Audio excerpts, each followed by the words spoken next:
Baik, sebelum kita mulai untuk kelas kita pada siang hari ini, mari kita buka dengan berdoa bersama. Berdoa mulai.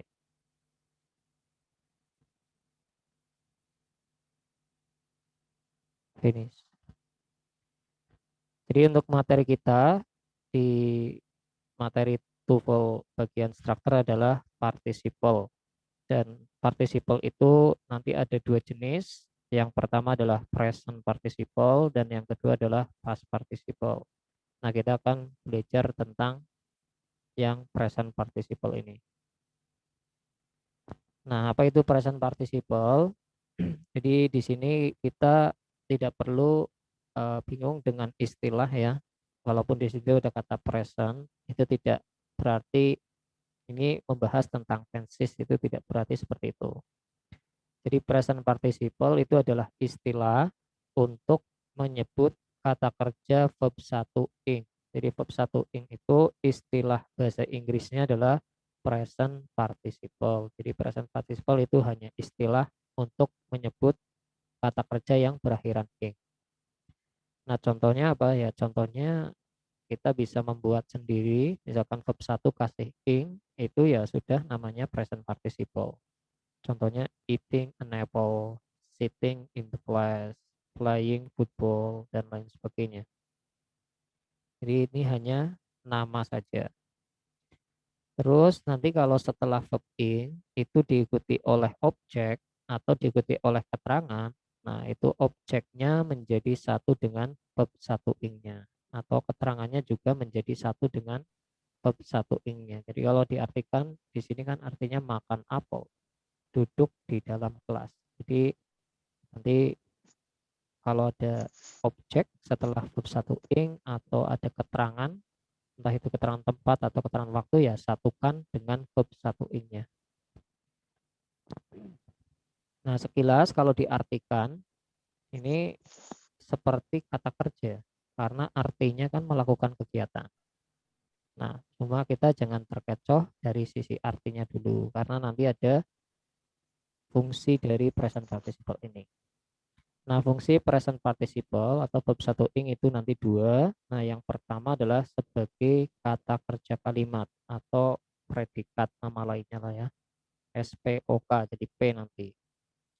Jadi fungsi yang pertama sebagai predikat kalimat.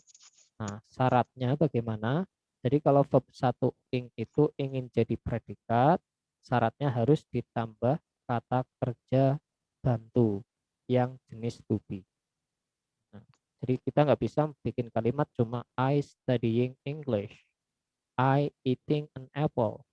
Kalau dari sisi arti memang di situ seperti sudah ada kegiatannya, makan, belajar itu, tapi kita lihat kata kerja yang digunakan. Nah, kalau verb satu ing digunakan menjadi predikat dan ingin menjadi predikat kalimat dengan tepat, itu harus ditambah to be. Jadi kesimpulannya seperti itu ya.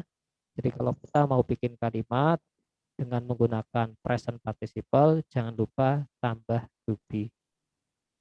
Nah, to be-nya ada saja. To be-nya bisa is, am, are, bisa was atau were, bisa be, bisa been. Nah, ini adalah to be. Nah, Anda bisa pilih sendiri yang mana. Is, am, are ya boleh, was, were boleh, be atau been juga boleh. Di sini contoh, John, ini verb ing, tambah is.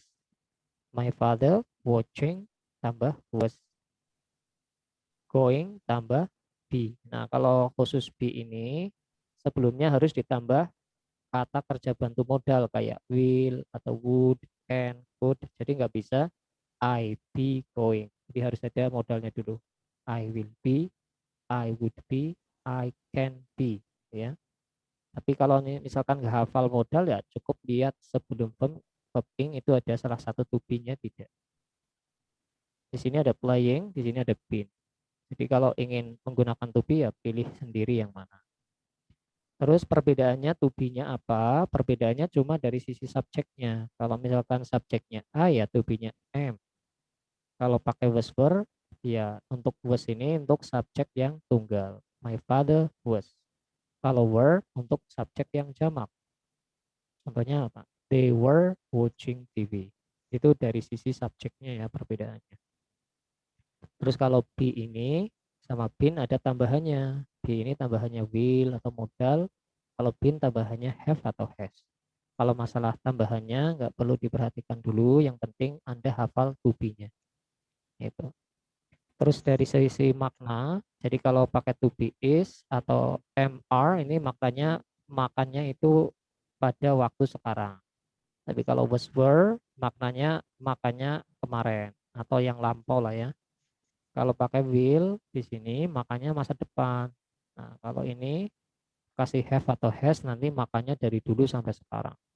Kalau masalah makna itu nanti nggak perlu diperhatikan dulu karena dalam soal struktur itu yang penting kalimatnya lengkap, kata kerja yang digunakan juga benar.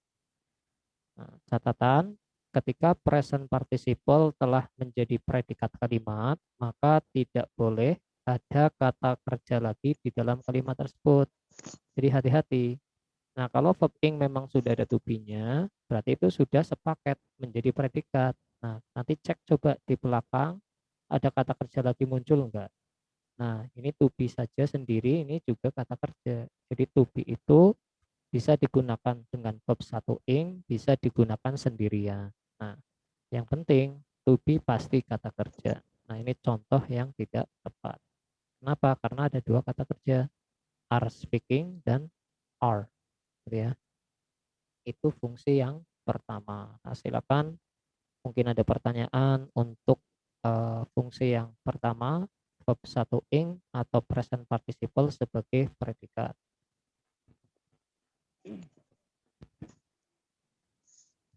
Dari Miss Sese mungkin ada pertanyaan Miss Sese. Belum ada, Mister. Nah, kalau belum ada, coba Miss Sese buatlah kalimat dengan predikat present participle. To be-nya terserah yang mana. Silakan.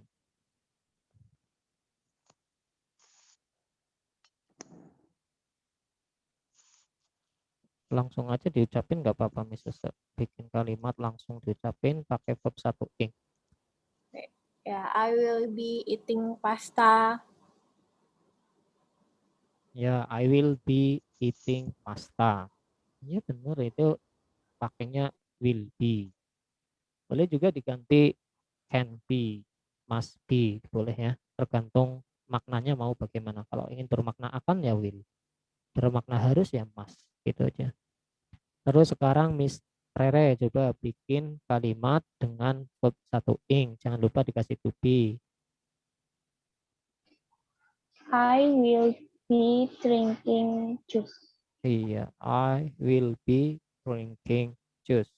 Nah, coba sekarang pakai to be yang lain, jangan pakai will be. Mungkin pakai is MR atau pakai was were. Pakai was were coba, Miss Rere. I was Iya, drinking mm-mm. juice. Iya, I was drinking juice. Ya, bagus. Terus sekarang Miss Turyati silahkan. Buatlah kalimat dengan verb satu ing, jangan lupa tambah to be. Belum siap, Mister. Yang Kami belum baru siap. gabung. Ya, ya, ya. Kalau Mister Ibnu coba, Mister Ibnu sudah masuk belum Mister Ibnu? Sudah, Mister. Oke, coba buatlah kalimat dengan verb satu ing, jangan lupa kasih to be. To be-nya milih yang mana? I am I am playing basketball. Iya, I am playing basketball. Coba sekarang pakai to be was atau were. Saya Mister. Iya, boleh subjeknya terserah yang mana. Kalau pakai was, pelakunya harus satu. Kalau were, pelakunya lebih dari satu. I was hmm, I was apa? Verb I satu was I ing. was speaking Arabic. Iya, I was speaking Arabic. Bisa. Nah, kalau masih bingung dulu, bikin verb ing-nya dulu, terus tambah to be sebelumnya. Gitu. Nah, terus sekarang Mister Yati udah siap, Mister Yati? Kalau sudah siap langsung sebutkin aja. Bikin verb ing, jangan lupa ada to be-nya depannya. Kegiatannya apa? Kegiatannya yang sekarang dilakukan apa? Kan mungkin duduk, mungkin melihat, mungkin menulis, mendengar, kan banyak ya. Coba.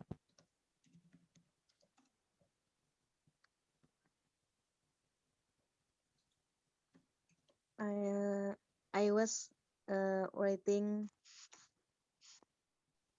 Ya, bisa. I was novel. writing a novel. Bisa. I was writing a novel. Baik. Jadi itu fungsi yang pertama dari present participle ya. Jadi Anda nanti bisa membuat kalimat dengan berbagai macam verb. Bisa pakai verb 1, bisa pakai verb 1 ing, tapi jangan lupa verb 1 ing itu harus ada to be-nya. Alright, terus sekarang masuk ke fungsi yang kedua dari verb 1 ing. Nah, jadi ternyata verb 1 ing itu atau present participle itu bisa fungsinya sebagai kata sifat. Bahasa Inggrisnya kata sifat itu adjective. Nah, kita harus tahu dulu fungsi kata sifat apa. Kata sifat itu fungsinya sebagai penjelas kata benda. Ya. Ternyata verb 1 ing bisa jadi kata sifat, yaitu sebagai penjelas kata benda. Baik kata benda yang menjadi subjek ataupun kata benda yang menjadi objek. Karena subjek dan objek kan kata benda. Namanya beda karena posisinya beda. Kalau kata benda namanya subjek, letaknya di awal sebelum verb. Kalau kata benda namanya objek, kalau letaknya di belakang, jadi objek. Belakangnya kata kerja. Nah, jadi kesimpulannya, ketika Anda ingin menjadikan verb 1 ing menjadi kata sifat, itu caranya bagaimana? Caranya tidak perlu dikasih to be, cuma pakai verb 1 ing aja. Nah, walaupun artinya melakukan kegiatan, namun dalam konteks tata bahasa, ketika verb 1 ing tidak ada to be-nya, itu cuma pemanis saja, tambahan saja, sebagai penjelas kata benda saja. Dan ketika nanti kita akan menjelaskan kata benda, diletakkan di mana? Ya pasti nggak mungkin jauh dari kata benda. Nah, sekarang kita belajar penempatannya. Penempatan yang pertama itu bisa sebelum atau setelah kata benda, baik kata benda yang jadi subjek maupun yang jadi objek. Apakah saya harus menjelaskan pakai verb 1 ing? Ya nggak harus, sesuai kebutuhan kalimatnya. Kalau mau dijelaskan pakai verb 1 ing yang silakan, nggak juga nggak apa-apa. Tapi kalau dalam soal, ketika nanti ada sebuah soal di mana soal tersebut menguji pemahaman kita tentang penggunaan verb 1 ing, ya kita harus memahami fungsi dari verb 1 ing itu sebagai predikat atau sebagai kata sifat nanti. Nah, kita akan belajar menempatkannya ya. Pertama, kita bikin kalimat dulu. Nah, misalkan bikin kalimat subjek dulu apa? John. Kata kerjanya apa? Misalkan is, objeknya handsome. Nah, subjek itu kan tadi pakai kata benda ya. Nah, kalau ingin dijelaskan pakai present participle, ya sudah, bikin saja present participle apa, tapi jangan lupa hilangkan to be-nya. Nanti letakkan setelahnya subjek itu atau letakkan sebelumnya juga boleh. Fleksibel, boleh sebelah kiri benda, boleh sebelah kanan benda. Yang penting jangan ada to be. Nah, contoh ini, John sitting here is handsome. Nah, ini subjeknya John, sitting here, duduk di sini, ini adalah verb 1 ing, nggak ada to be-nya, ini cuma pemanis. Kalau pemanis atau kata sifat menjelaskan benda, mana bendanya? Sebelumnya. Kalau ini sudah tahu ini adalah kata sifat, kita coret aja. Terus lanjutkan kalimatnya. Tadi kan baru ada subjek, ya. Terus ikuti is, ini verb utamanya. Jadi kalimatnya aslinya John is handsome. Tapi saya ingin memperjelas John yang bagaimana. John yang sedang duduk di sini itu terlihat ganteng. Gitu ya. Terus contoh yang lain, the boy wearing blue t-shirt looks handsome. The boy ini subjek, memakai kaos biru, pakai verb ing, gak ada to be, ini cuma pemanis, menjelaskan the boy, kita coret, tadi baru ada subjek, berarti belakang harus ada verb. Mana verbnya? Looks. Ini verb 1S. Kenapa ada S-nya verb satunya? Karena pelakunya orang. Ya. Ini penempatan verb 1 ing setelah subjek. Kalau setelah objek, ya kita bikin kalimat dulu. Subjek, predikat, objek. Nah, untuk yang objek nanti ya. Yang penting Anda tahu ketika subjek ingin dijelaskan pakai verb 1 ing, letakkan setelahnya subjek atau sebelumnya.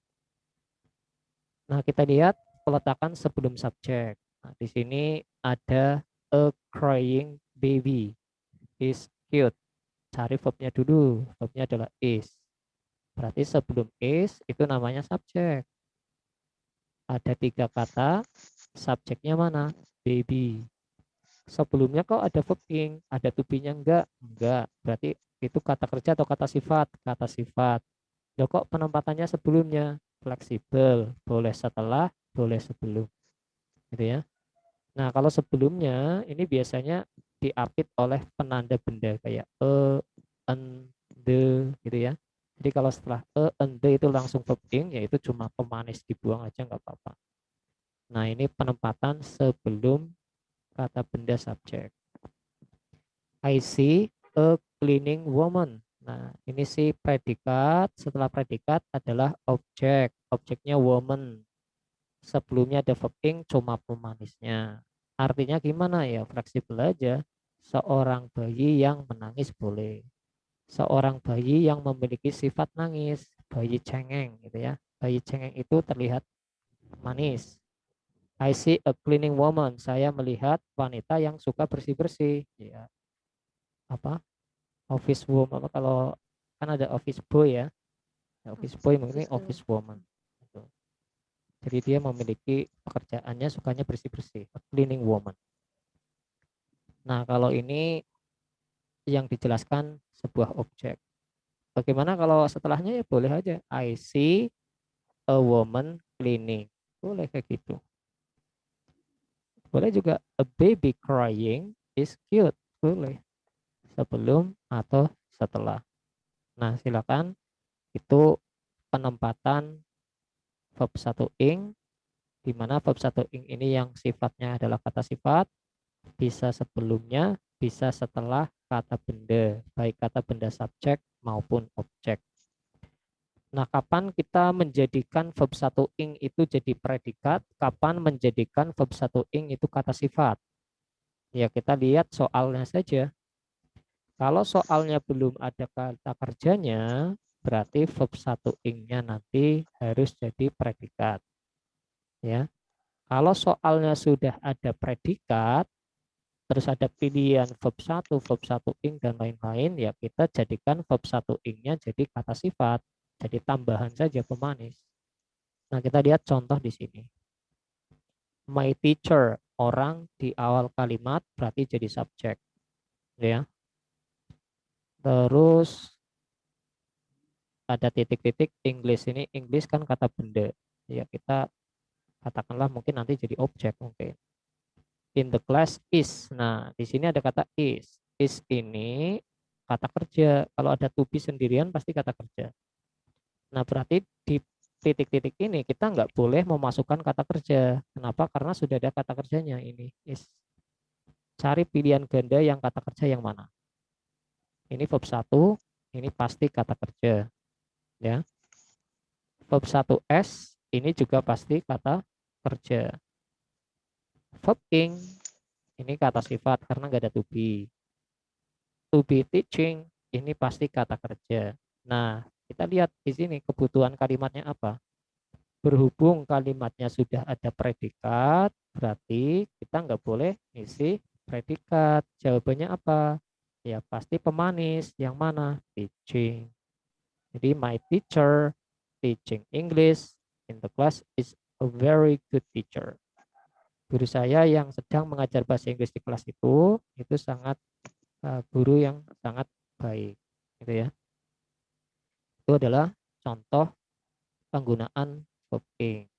Nah, silakan ada pertanyaan.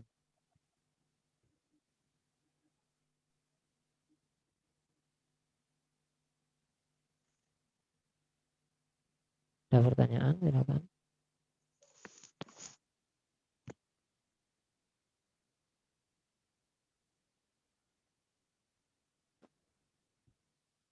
Kalau nggak ada, coba Mrs. buatlah kalimat, ya, buat kalimat, tapi subjeknya dikasih penjelas dengan verb 1 ing ini. Peletakannya boleh sebelumnya subjek, boleh setelahnya subjek. Caranya gimana? Pertama tentukan verb 1 ing-nya dulu. Misalkan studying English. Terus yang kedua, bikin kalimat biasa dulu. Misalkan a boy is handsome, itu kalimat. Nah, sekarang sisipkan aja verb 1 ing-nya. Tadi kan mau menjelaskan subjek ya, boleh sebelah kiri, boleh sebelah kanannya. Silakan Mrs.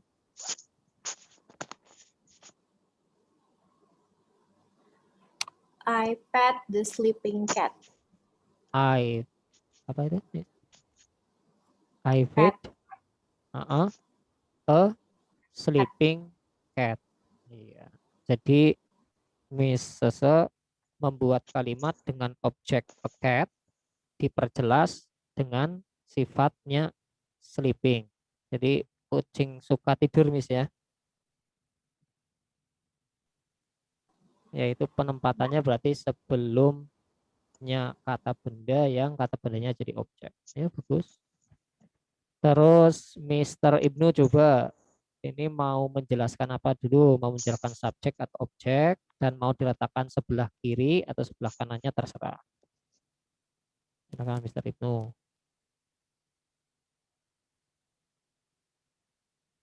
Bikin kalimat dengan verb 1 ing menjelaskan boleh subjek, boleh objek. Bikin kalimat dulu aja, Mister. Apa SPO dulu, terus tentukan verb 1 ing-nya, terus letakkan mau di mana.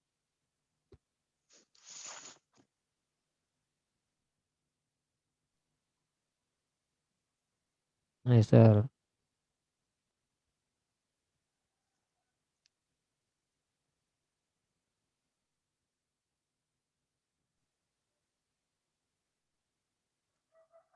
Maka Mr. Ibnu silakan. Ya.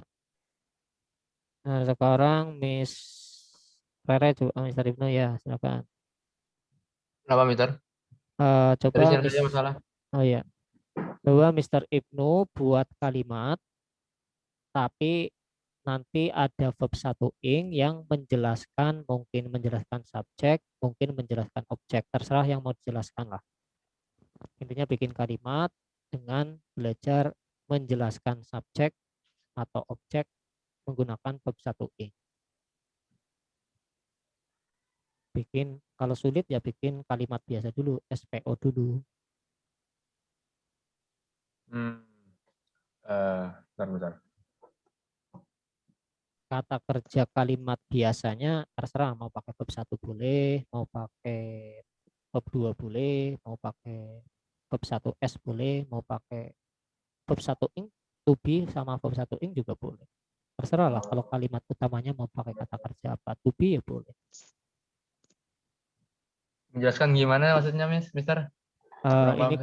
Ini kan sedang belajar materi verb 1 ing sebagai kata sifat kan. Jadi verb 1 ing itu bisa menjadi kata sifat ketika tidak ada to be-nya. Jadi verb 1 ing tidak selalu menjadi predikat karena memiliki dua fungsi. Nah, ini ketika verb 1 ing itu enggak ada to be-nya, berarti verb 1 ing itu adalah kata sifat. Ya kan? Nah, contoh verb 1 ing ya, misalkan sitting here, wearing blue t-shirt, pokoknya apapun verb ing. Nah, Ketika verb satu ing itu bukan, ketika verb satu ing itu enggak ada to be-nya, itu berarti kata sifat. Nah, cara penempatannya di mana? Ya, kita ketahui fungsi kata sifat. Kata sifat kan penjelas kata benda atau penjelas subjek dan penjelas objek. Ya, kalau mau menjelaskan subjek atau objek, ya letakkan dekat dengan subjek atau objek. Bisa sebelumnya subjek, bisa setelahnya subjek, atau bisa sebelum objek atau setelahnya. Ini contohnya. Ini kan kalimatnya aslinya John is handsome. Cuma saya ingin jelasin nih si John-nya. Kalau mau menjelaskan John ini menggunakan verb satu ing, tapi jangan lupa jangan ada to be-nya ya. Kalau ada to be-nya nanti jadi kata kerja. Sudah, letakkan saja verb satu ing-nya mau di mana. Mau sebelumnya John atau setelahnya John, terserah. Gitu. Oke. My friend Ya, subjek eating itu sitting. eating an apple Iya. is ah, very kind. Iya. Nah, itu udah bisa membuat kalimat dengan modifikasi subjek dengan verb satu ing sebagai kata sifat. Kalimat utamanya kan my friend is handsome, gitu kan? Cuma Ya. diperjelas my friend yang bagaimana? My friend yang makan apel. Nah, walaupun artinya makan apel, tapi karena bentuknya verb satu ing, nggak ada to be-nya, dia cuma pemanis my friend-nya. Ya. Oke, terus kalau misalkan ini menjelaskan objek nih, Mister. Coba bikin kalimat SPO dulu, baru kasih verb ing. Setelah objek boleh, sebelum objek boleh. Subjek, predikat, objek. Bikin kalimat biasa dulu. I Iya. bentar. Kalau habis I ada M ya? Kalau saya, kalau mau kata kerja kegiatan ya nggak perlu ada to be-nya langsung. Kan kalau Oh, kata berarti kerja ada verb satu, langsung aja verb satu. I see itu ya, Miss. I see. Oh ya. I see my friend Iya. uh, Sekarang jelasin. wearing Ah, wearing ah. uh, wearing a blue uniform. Oke. I see my friend wearing blue uniform. Ya, saya melihat Uniform. teman saya, itu kalimatnya SPO, objeknya Ya. diperjelas pakai wearing blue uniform. Ya, betul itu. Oke, sekarang Miss Rere, coba Miss Rere bikin kalimat. Mau yang dijelaskan subjek boleh, objek boleh, terserah.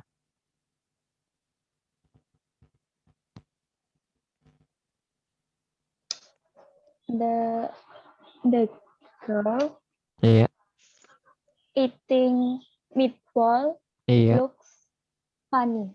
Oke. Kalimat aslinya adalah the girl looks funny. Dikasih penjelas the girl eating, dikasih penjelas eating meatball. Ya, bagus. Sekarang coba yang dijelaskan objeknya, bikin SPO dulu, kasih penjelas. I drink cooling water. I drink apa misalnya tadi? Ulangi. Cooling water. Iya, I drink cooling water. Ya, kalau cooling itu kata kerja apa kata sifat ya? Kalau cooling itu nggak bisa jadi kata kerja, berarti ya nggak bisa pakai cooling ya. Cooling kan bukan kata kerja dulunya kan. Cool kan kata sifat ya. Nah, jadi misalnya bikin SPO, O-nya orang ya. Terus pakai kata kerja verb satu ing. Diletakkan setelahnya objek boleh, sebelumnya objek boleh. Misalkan I see a boy. Objeknya a boy. Kasih sifatnya pakai verb ing. I see a sitting boy. I see a boy sitting. Sittingnya mau dilengkapi ya boleh. Sitting in the class. Boleh. Coba sekali lagi misalnya bikin SPO dulu.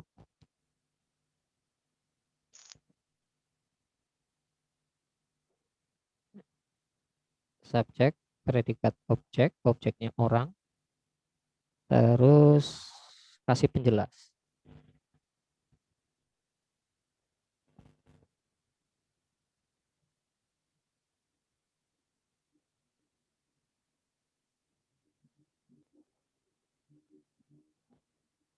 Oke, Mas Rere.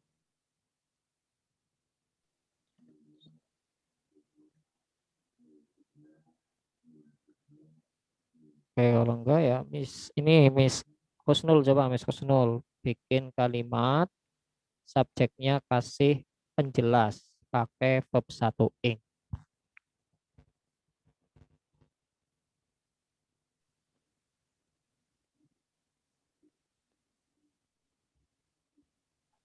Gimana, Mister? Gak kedengeran suaranya. Apa? Miss Kusnul belajar membuat sebuah kalimat, ya. Nanti subjeknya itu kasih penjelas pakai verb 1 ing. Nah, tinggal mau diletakkan di mana nih? Sebelumnya subjek boleh, setelahnya subjek boleh. Contoh, saya bikin kalimat dulu nih. A boy, ini subjek, eats an apple. Udah jadi kalimat nih. Jadi, a boy-nya kan subjeknya ya. Nah, kasih penjelas verb ing untuk si subjek. Pakai verb ing, misalkan berdiri. Berdiri bahasa Inggrisnya standing.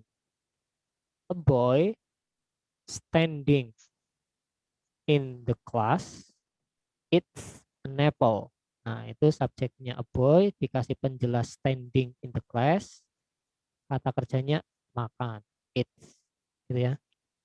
Coba Miss, bikin kalimat biasa aja dulu. SPO, bikin dulu.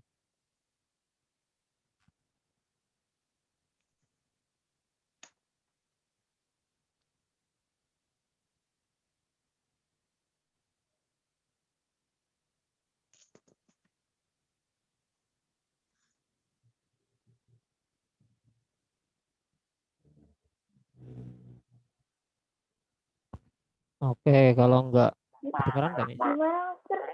Bisa Ya. diulang nggak? Soalnya tadi ini suaranya nggak Iya, jelas. Miss Husnul cukup buat kalimat aja dulu. SPO, coba bikin kalimat.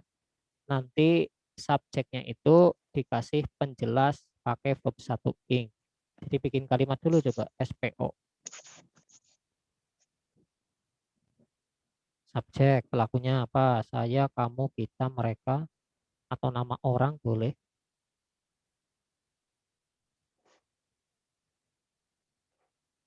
Yuk.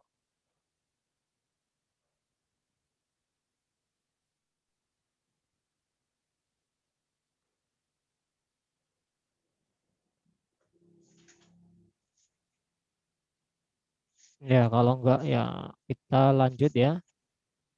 Berikutnya seperti itu ya. Jadi verb 1 ing itu fungsinya 2.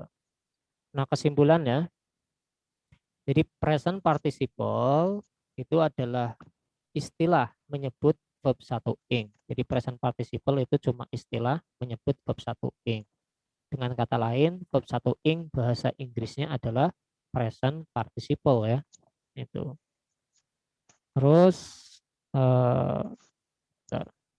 present participle memiliki dua fungsi. Jadi verb 1 ing itu punya dua kegunaan.